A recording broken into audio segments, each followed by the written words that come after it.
Study IQ IAS, अब तैयारी हुई अफोर्डेबल।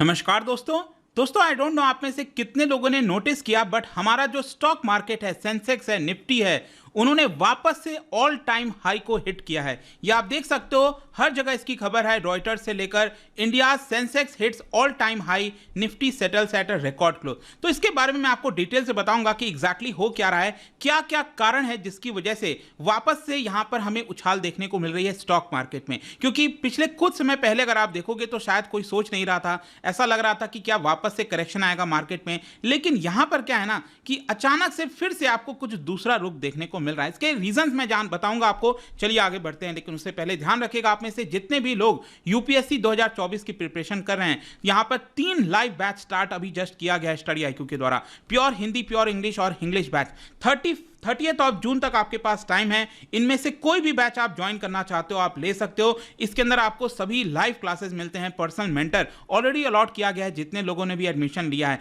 यहां पर टेस्ट सीरीज से लेकर सब कुछ आपको मिलता है, कुछ भी लेने की आवश्यकता नहीं है। सिंपली हमारे वेबसाइट ऐप पर जाइए, कमेंट सेक्शन में इसका भी लिंक है, जाकर यूज करिए कोड अंकित लाइव ताकि आपको मैक्सिमम डिस्काउंट मिल सके। और इसके अलावा अगर आप ऑप्शनल की तैयारी कर रहे हो तो यहां पर जो टेस्ट सीरीज के साथ ऑप्शनल है भारी डिस्काउंट में 25 जून तक, वो आप ले सकते हो। और इसके साथ साथ अगर आप MCQs अटेम्प्ट करना चाहते हैं तो मेरे इंस्टा पेज पर जाइए, वहां पर स्टोरीज में जितने भी MCQs हैं वो आप अटेम्प्ट कर पाएंगे। चलिए शुरुआत करते हैं और सबसे पहले देखते हैं कि एग्जैक्टली हुआ क्या है। देखिए, जो बेंचमार्क सेंसेक्स की मैं जब बात करता हूं तो मैं सिंपली ये कह रहा हूं, बॉम्बे स्टॉक एक्सचेंज के जो टॉप 30 शेयर्स हैं वो सेंसेक्स कहलाता है एक प्रकार से।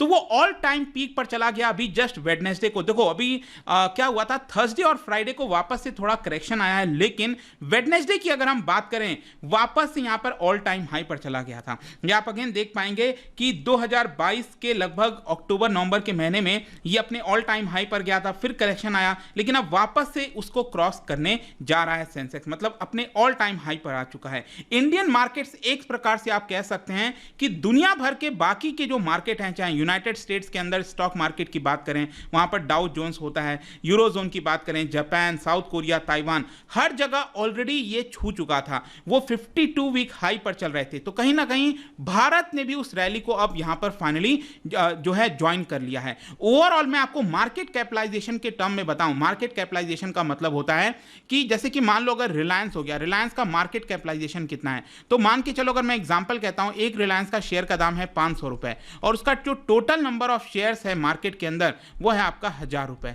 तो इसका मार्केट कैपिटलाइजेशन कितना हुआ, इसको सिंपली आपको मल्टीप्लाई कर देना है तो ये हो जाएगा आपका 5 लाख रुपए। मैं तो जस्ट आपको एग्जांपल बता रहा हूं। इस तरह से बहुत सारी कंपनीज हैं, उसका टोटल जो वैल्यू होता है ना उसको मार्केट कैपिटलाइजेशन कहते हैं। तो यहां पर क्या है ना, बॉम्बे स्टॉक एक्सचेंज में जितने भी लिस्टेड फर्म्स हैं उनका total market capitalization 294 lakh crore, सोच के देखिए, उसको क्रॉस कर चुका है। पिछली बार जब यहां पर हिट किया था ऑल टाइम हाई मार्केट 2022 में 1 दिसंबर को, तो ये था 289.9 लाख करोड़ मार्केट कैपिटलाइजेशन। मैं सिर्फ BSE की बात कर रहा हूं और ये अब पहुंच गया है 294 लाख करोड़ के आसपास। अब क्वेश्चन ये है कि आखिरकार मार्केट इतना बुलिश क्यों हो रहा है। देखो कई सारे फैक्टर्स हैं, जो सबसे बड़ा इंपॉर्टेंट फैक्टर मैं आपको बताऊं वो है रिटेल इन्फ्लेशन। जो हम कंज्यूमर प्राइस इंडेक्स की बात करते हैं ना, तो क्या हुआ था कि पिछले 2022 में आप देखोगे पिछले पूरे साल भर में हमारा जो रिटेल इन्फ्लेशन था वो 7% के ऊपर था लगातार। अब इसका प्रॉब्लम क्या होता है, जैसे कि मान लो आपको पता है RBI की जो मॉनेटरी पॉलिसी कमेटी होती है,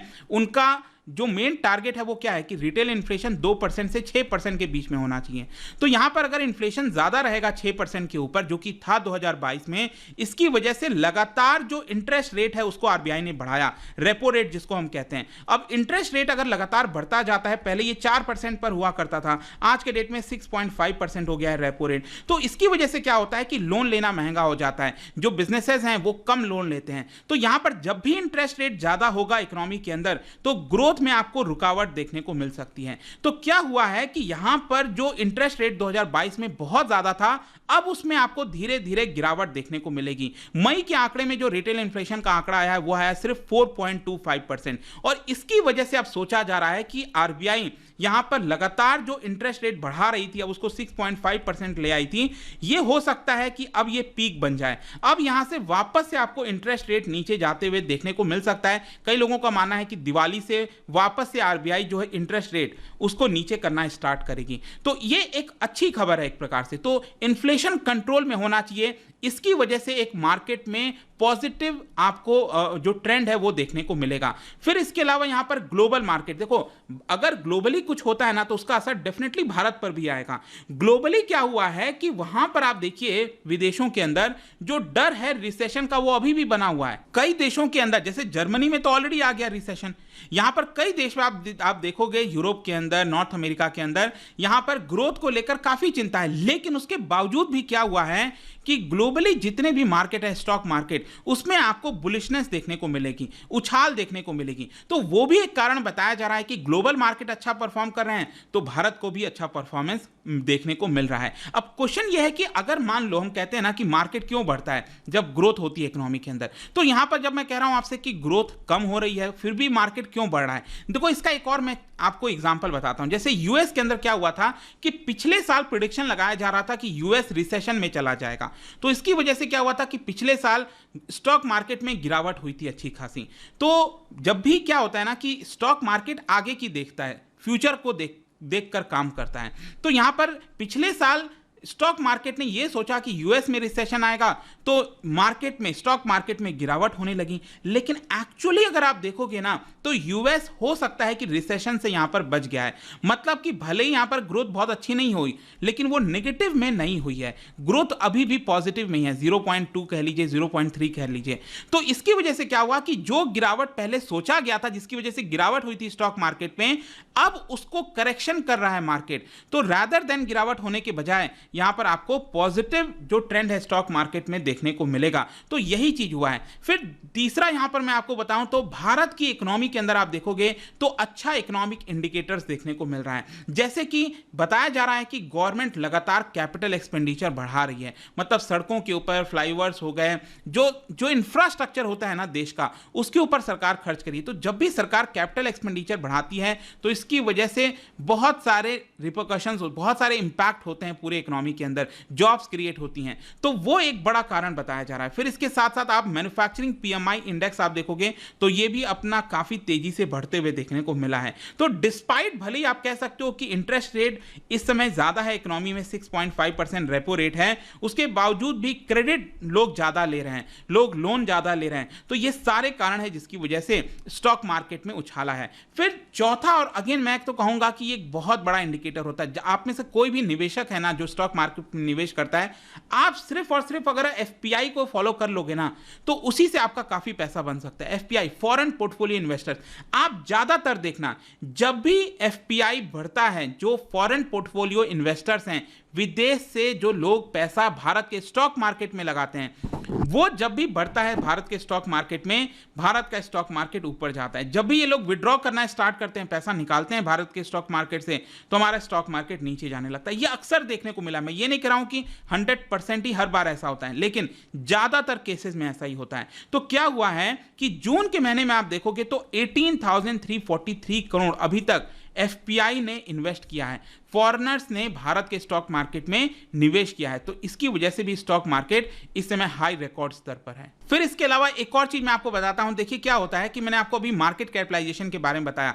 कुछ कंपनीज ऐसी होती हैं जो स्मॉल मार्केट कैपिटलाइजेशन रखती हैं, कुछ होती हैं जो मिड होती हैं, मतलब स्मॉल, मिड और लार्ज कंपनीज वो हो गई जो रिलायंस है, अडानी है, टाटा है, इनके पास बड़ा मार्केट कैपिटलाइजेशन। मैं उनकी बात नहीं कर रहा हूं। जो छोटे कंपनीज हैं और जो मीडियम लेवल की कंपनीज हैं, उनमें भी क्या हुआ है कि अचानक से यहां पर अच्छा खासा आपको बढ़ोतरी देखने को मिलेगा। तो इसकी वजह से भी बताया जा रहा है कि क्योंकि स्मॉल और मीडियम जो स्टॉक्स हैं वो अच्छा परफॉर्म कर रहे हैं, स्मॉल और मिड कैप, इसकी वजह से भी स्टॉक मार्केट में बढ़ोतरी हुई है। अब क्वेश्चन ये है कि क्या सब कुछ अच्छा ही हो रहा है, क्या आगे आने वाले समय में ऐसे ही चलता रहेगा? जरूरी नहीं है। यहां पर कई सारी चिंता की भी खबरें हैं। देखो यहां पर यह बताया जा रहा है कि इंटरमिटेंट, मतलब कि अभी अगर आप देखोगे तो क्या है कि मान लो अचानक से अगर इंटरेस्ट रेट बढ़ गया, अभी रशिया यूक्रेन का वॉर, सपोज रशिया में आप देख ही रहे हो क्या हो रहा है इस समय, अचानक से कोई और वॉर बढ़ गया तो उसकी वजह से क्या होता है कि इन्फ्लेशन बढ़ने लग जाएगा। अभी आपने देखा ना, रशिया ने यहां पर धमकी दे दी है कि हम जो ब्लैक सी वाला डील था यूक्रेन के साथ, मतलब कि यहां पर जो ग्रेन भेजते थे ब्लैक सी के माध्यम से,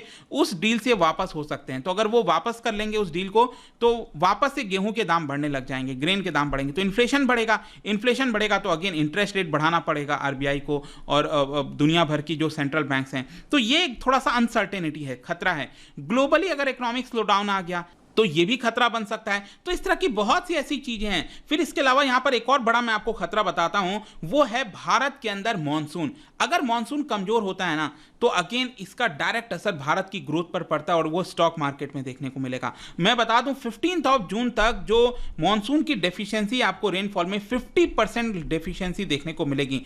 तो यहां पर यही बोला जा रहा है कि एल नीनो का अगर इंपैक्ट होगा तो भारत की अर्थव्यवस्था चरमरा सकती है, उसमें बड़ा इंपैक्ट आ सकता है। तो सब कुछ अब यहां पर देखा जा रहा है कि यूएस के अंदर क्या होगा इस समय। यूएस की जो फेड के चेयर हैं, फेडरल रिजर्व के, वहां की सेंट्रल बैंक के जेरेमी पावेल, वो क्या आगे आने वाले समय में इंटरेस्ट रेट को बढ़ाएंगे या फिर रोकेंगे। अगर वो बढ़ाएंगे तो अगेन हो सकता है कि यहां पर ओवरऑल मार्केट में नेगेटिव सेंटेंस बनना स्टार्ट हो जाए। भारत के अंदर तो देखिए अभी इन्फ्लेशन कंट्रोल में है। आरबीआई ने भी यहां पर कहा है कि 2023-24 में इन्फ्लेशन 5.1% होगा, मतलब कि जो 2% से 6% का आंकड़ा है उसके बीच में रहेगा। अगर ऐसा रहा तब तो ठीक है, लेकिन आरबीआई ने कहा है कि fight against inflation not yet over, अभी खत्म नहीं हुआ है इन्फ्लेशन के खिलाफ लड़ाई। यहां पर अभी हमने आधा ही काम किया है, अभी पूरा काम करना बाकी है। तो हो सकता है, नहीं भी हो सकता है, कुछ भी हो सकता है। यहां पर इंटरेस्ट रेट बढ़ाया भी जा सकता है, रेपो रेट गिराया भी जा सकता है, डिपेंड करता है आरबीआई गवर्नर कैसे देखते हैं। फाइनली कंक्लूजन यही निकलता है कि देखो भारत की इकोनॉमी ओवरऑल पर्सपेक्टिव से आप देखोगे पूरे दुनिया के मुकाबले सबसे ज्यादा स्वीट स्पॉट पर है, मतलब कि सबसे ज्यादा बेनिफिट इस समय भारत की इकोनॉमी को है। पूरे दुनिया भर में आपको वॉलेटिलिटी देखने को मिलेगी। एक्सपर्ट्स का मानना है कि long term growth story Bharat की इक्विटी मार्केट में रहेगी, मतलब कि आप भारत के इक्विटी मार्केट में, स्टॉक मार्केट में लंबे समय तक बने रहोगे तो आपका पैसा डेफिनेटली बनेगा। यहां पर शॉर्ट टर्म में जो निवेशक हैं वो अपना थोड़ा बहुत प्रॉफिट बुक कर सकते हैं, कि लॉन्ग टर्म में जब भी कोई डिप आए मार्केट में आपको तुरंत पैसा लगाना चाहिए और लॉन्ग टर्म के लिए बने रहना चाहिए।